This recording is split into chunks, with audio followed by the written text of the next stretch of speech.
नमस्कार साथियों, मैं विकास आप सभी का स्वागत करता हूं एक बार फिर से। और आप सभी को तहे दिल से हार्दिक अभिनंदन और स्वागत करता हूं इम्पेटस एकेडमी के ऑनलाइन प्लेटफॉर्म पे। चलिएगा भाई, हम क्वेश्चन सेशन पढ़कर चल रहे हैं और उस क्वेश्चन सेशन में एक और छोटा सा शॉर्ट नोट्स जो आप लोगों के एग्जाम में पूछा जा सकता है और जिसे आप कहते हैं क्या है, एम्पुटेशन। क्या कहते हैं डियर? एम्पुटेशन। एम्पुटेशन पार्ट का मीनिंग या एम्पुटेशन शब्द का मीनिंग क्या होता है कि आपकी बॉडी के किसी भी ऑर्गन को आप क्या कर देते हैं, बॉडी के किसी ऑर्गन को आप क्या कर दें, रिमूव आउट कर दें। क्या कर देंगे डियर? बॉडी के किसी भी ऑर्गन, ऑर्गन मतलब मोस्टली देखो एम्पुटेशन का मीनिंग क्या होता है, एम्पुटेट मतलब कट कर देना, एम्पुटेट मतलब उसे हटा देना वहां से, उसे कहते हैं हम एम्पुटेशन। उसे क्या कहते हैं डियर? हम एम्पुटेशन। अब जो एम्पुटेशन शब्द है वो क्या बताता है कि आप बॉडी के किसी ऑर्गन को, या फिर मैं मेंशन कर दूं बॉडी के किसी लिम्ब को, चाहे अपर लिम्ब हो चाहे लोअर लिम्ब हो, उसको आप क्या कर देते हैं, रिमूव आउट कर देते हैं। तो उसे क्या कहते हैं डियर?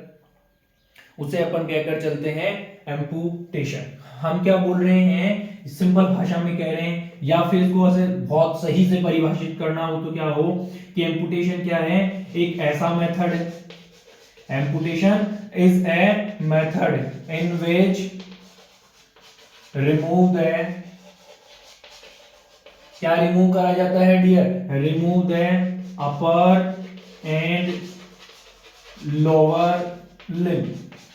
कि इसके द्वारा अपर और लोअर लिम्ब में किसी एक को या किसी दोनों को क्या कर दिया जाता हो, रिमूव कर दिया जाता हो, उसे क्या कहते हैं आप? उसे क्या कहते हैं? एम्पुटेशन। या दूसरे शब्दों में कहूं तो क्या कह सकता हूं कि सेपरेट फ्रॉम द बॉडी। कि बॉडी से आप क्या कर देते हैं, उन्हें सेपरेट कर देते हैं, रिमूव कर देते हैं, अलग कर देते हैं, तो आप उसे क्या कहते हैं? एम्पुटेशन कहते हैं। बहुत सिंपल सी चीज आप है, शॉर्ट नोट्स हैं तो ध्यान रखकर चलें और फटाफट डियर समझते चलें। चलिए भाई नेक्स्ट आ जाइए। एम्पुटेशन के बाद में अगर अपन बात करें कि साहब एम्पुटेशन की परिभाषा हो गई, एम्पुटेशन करने के जो कारण हैं वो कारण क्या क्या हो सकते हैं, इसके कोज क्या क्या हो सकते हैं। तो भाई देखो, कहीं पे बछीड़ लग गई है, कहीं पे सुबह सुबह ही बछीड़ लग गई, रात की उतरी नहीं तो सुबह लग गया, एक्सीडेंट हो गया तो इंजरी हो गई, कहीं पे किसी तरीके का क्या हो गया, ट्रोमा हो गया, किसी पेशेंट को क्या हो रखा है, कोई कैंसर हो रखा है, या फिर मैं कह रखा हूं कि वहां पे पर्टिकुलर साइट पे ट्यूमर है। ट्यूमर कौन सा हो रखा है डियर यहाँ पे? तो हम बताकर चल सकते हैं कि बिनाइन टाइप ट्यूमर हो रखा है। कौन सा ट्यूमर? बिनाइन टाइप का ट्यूमर। अच्छा जी भाई आगे चले, एक्सीडेंट हो गया, ट्रोमा हो गया, कैंसर हो गया, इसके अलावा और अगर आप बताकर चलें तो किसी तरीके की क्या हो रखी है डियर? इंजरी हो रखी है, किसी तरीके का क्या हो रखा है डियर? कोई इन्फेक्शन हो रखा है जी। तो ये वो सब जगह है, जैसे हम बात करूं एक्सीडेंट, पर्टिकुलर साइड क्या हो गई, हाथ पैर जो भी है, हैंड और फुट जो भी है वो क्या हो गए हैं, आपके ब्रेक हो गए हैं, इंजरी हो गई है, उन पे लग गई है। तो बात ये है कि अब एक्सीडेंट होने के बाद में इसमें क्या नहीं हो सकता है, रीजनरेशन नहीं हो सकता है। तो इस पर्टिकुलर पार्ट को बॉडी से क्या करना पड़ेगा, सेपरेट करना पड़ेगा। सेपरेट मानी क्या होगा डियर? इसे पर्टिकुलर बॉडी के पार्ट को रिमूव करना पड़ेगा। ट्रोमा की बात करें, वही बछीड़ लग गई है, ट्यूमर मतलब कहीं गांठ बन रखा है, इंजरी हो गई है, किसी तरीके का कोई इन्फेक्शन हो रखा है, और वो इन्फेक्शन कैसा हो गया है, अब इन्फेक्शन हो गया है डज नॉट हील, कि वो वापस से सही नहीं हो पा रहा है। जब उसमें हीलिंग का प्रोसेस नहीं आ रहा है, जब उसमें हीलिंग नहीं हो रही है, तो अब क्या नहीं हो सकता है, उसका कुछ नहीं हो सकता है। तो कुछ क्या हो सकता है फिर ये हो सकता है कि अब उसे क्या कर दिया जाए, उसे एम्पुटेट कर दिया जाए, उस पर्टिकुलर पार्ट को हटा दिया जाए, तब तो बात चलेगी, वरना दम वाली बात है नहीं। तो बहुत सारे कारण हो सकते हैं और भी, लेकिन कुछ छोटे छोटे कारण मैंने आप लोगों को बता दिए। चलिएगा भाई आगे हम बात करें एम्पुटेशन की। तो जो एम्पुटेशन की इंसिडेंसी की अगर मैं बात करूं, एम्पुटेशन की इंसिडेंस रेट की अगर मैं बात करूं कि मोस्टली कहां पर देखा जाता है, तो भाई आदमियों में एक्सीडेंट ज्यादा होते हैं कंपेयर टू फीमेल। अरे हाँ या नहीं? तो मेल में इंसिडेंसी एम्पुटेशन की जो रेट बात करें अपन 75% टू 80% मोस्टली मेल पर्सन में क्या देखा जाता है, एम्पुटेशन देखा जाता है, और अप्रॉक्स 15 to 20%, 15 से 20% ही फीमेल में एम्पुटेशन होता है। क्यों? क्योंकि mostly road side traffic accident in लोगों के होते हैं, मोस्टली हार्ड वर्कर, या फिर मैं कह सकता हूं कि वर्कर जितने भी वेट लिफ्टिंग वगैरह का काम करते हैं वो मेल वगैरह ही करते हैं कंपेयर टू फीमेल। फीमेल भी करती है नो डाउट, बट दिक्कत क्या है भाई, थोड़ा कम करते हैं। तो इंजरी होने के चांसेस किसको होते हैं, ज्यादा मेल को होते हैं। और मेल को चांसेस हैं तो बहुत सीधी बात है साहब, क्या सीधी बात है कि उसके कंपेयर में किसको ज्यादा चांसेस होंगे, मेल। किसके कंपेयर में, फीमेल के कंपेयर में। चलिएगा भाई आगे अपन बात कर लेते हैं। और आगे अपन बात करें तो बात यह आती है कि एम्पुटेशन और एम्पुटेशन के टाइप्स की, कि एम्पुटेशन जो होता है वो कितने टाइप्स का होता है। तो एम्पुटेशन डियर आप सभी को पता है कि एम्पुटेशन दो तरीके का किया जाता है। कितने तरीके का होता है, दो टाइप से एम्पुटेशन हो सकता है। अब दो तरीके में कौन कौन सा आ सकता है, एक तो आपका अपर लिम्ब एम्पुटेशन, और दूसरा आपका क्या आ सकता है डियर, लोअर लिम्ब एम्पुटेशन।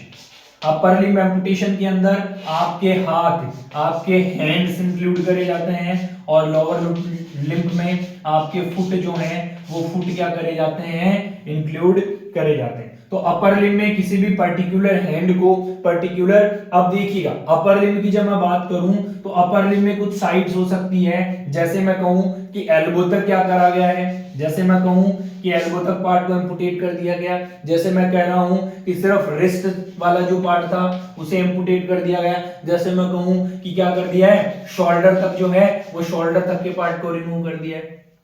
अरे कह सकते हैं ना कि भाई जरूरी नहीं है कि पूरा हाथ एक साथ हटा दिया जाए, हो सकता है कलाई को हटाया गया, हो सकता है एल्बो से हटाया गया, हो सकता है शोल्डर से हटा दिया गया।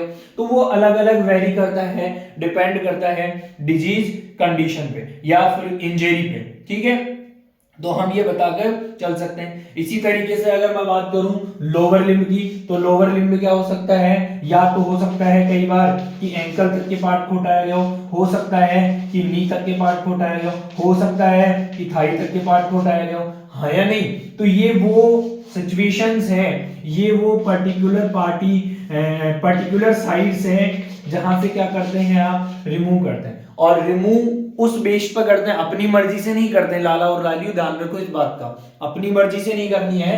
एम्पुटेशन जो करा जाता है वो कैसे करा जाता है डियर, वो डिजीज कंडीशन को या फिर कह सकते हैं हम कि उस सिचुएशन को देखते हुए क्या करते हो आप, एम्पुटेशन करते हो। उस सिचुएशन को देखते हुए आप क्या करते हो डियर, एम्पुटेशन करते हो। अरे बात क्लियर है क्या, बोलो भैया हाँ और नहीं। चलिएगा वेरी गुड, इतनी बात आप लोग यहां तक बताकर चले। नेक्स्ट बहुत सिंपल बात, आप देखो यहाँ पर साइन और सिम्टम्स की बात करूं एम्पुटेशन में, तो भाई पेन तो होना ही होना है, वीकनेस वगैरह होनी है उसको एनोरेक्सिया हो जाना है। और वो हो क्यों रहा है, वो उसको होने का एक ही कारण है सिर्फ, और वो कारण क्या है डियर, वो ये कारण है कि पेशेंट को हो रहा है पेन। तो हम क्या करते हैं एम्पुटेशन वाले पार्ट में, जब किसी पार्ट को हटा ही दिया गया है तो फिर हम क्या करते हैं, मैनेजमेंट करते हैं। और मैनेजमेंट में हम क्या काम में लेते हैं, हम काम में लेंगे एक तो एनाल्जेसिक, और दूसरा हम क्या काम में लेंगे, स्टेरॉइड्स काम में लेते हैं। स्टेरॉइड एंटी इन्फ्लेमेटरी मेडिसिन होती है, एंड स्टेरॉइड्स में क्या दे सकते हैं वो आप, स्टेरॉइड में आप डेक्सामेथासोन दे सकते हो, स्टेरॉइड में आप प्रेडिनोसोन दे सकते हो, और एनाल्जेसिक का तो क्या ही कहना, ओपिएड्स और नॉन ओपिएड्स, पैरासिटामोल दे सकते हो और वगैरह तुम्हारी जो मर्जी हो। अच्छा पैरासिटामोल के अलावा पेन के लिए डाइक्लोफेनिक वगैरह भी आप प्रेफर करके चलते हैं। और जॉइंट वगैरह मसल्स वगैरह का पेन होता है तो आप एसिटोएमिनोफेन मोस्टली प्रेफर करते हैं। तो आप ये बताकर चल सकते हैं जनरल मेडिसिन। अच्छा मैनेजमेंट में बात आ रही है तो एम्पुटेशन के अंदर एक नर्स जो है, उस नर्स का मैनेजमेंट क्या होगा। एग्जामिनर आपसे पूछना चाहेगा कि नर्स का मैनेजमेंट बताइए या नर्सिंग मैनेजमेंट बताएं। तो सबसे पहले तो हम पेशेंट को क्या करेंगे भैया, सबसे पहले तो हम पेशेंट को करेंगे एजुकेट, किसके लिए कि आप क्या करें, अवॉइड द मोबिलिटी। आप जितना भी मूवमेंट करते हैं उसे भी क्या करते हैं, बिल्कुल अवॉइड करते हैं। और क्या करें, आप लिमिटेड मूवमेंट करें, क्या करें आप, लिमिटेड मूवमेंट करें। अरे क्लियर बात है क्या? बिल्कुल। और अपन क्या करेंगे, उसे अच्छे से अच्छा खाना, मतलब उसे प्रोटीन डाइट प्रेफर करेंगे, और डाइट जो होगी वो स्मॉल होगी, और डाइट जो होगी वो फ्रीक्वेंट होगी। क्लियर बात है क्या? और हम उसको रिच कैल्शियम क्या देंगे, फूड देंगे, क्योंकि बोन वगैरह क्या करे, अच्छे से ग्रोथ कर ले, है ना। इसके अलावा हम पेशेंट को क्या करेंगे, उसका जो एम्पुटेटेड पार्ट होगा, जो एम्पुटेशन वाला पार्ट होगा, उस एम्पुटेशन पार्ट को क्या करेंगे, सपोर्ट प्रोवाइड करेंगे, ताकि उसमें जो पेन वगैरह है उससे आराम मिल सके, और फर्दर कोई इंजरी जो है वो फर्दर इंजरी कोई कॉज ना हो। क्लियर बात है क्या भैया? अरे हाँ या नहीं? तो ये कुछ नर्सिंग मैनेजमेंट भी आप लोगों को बताकर चल रहा है। चलिएगा भाई, इतनी बात बताकर चले, और ये छोटा सा टॉपिक था, छोटा सा सेशन जो आप लोगों को ध्यान रखकर चलना है।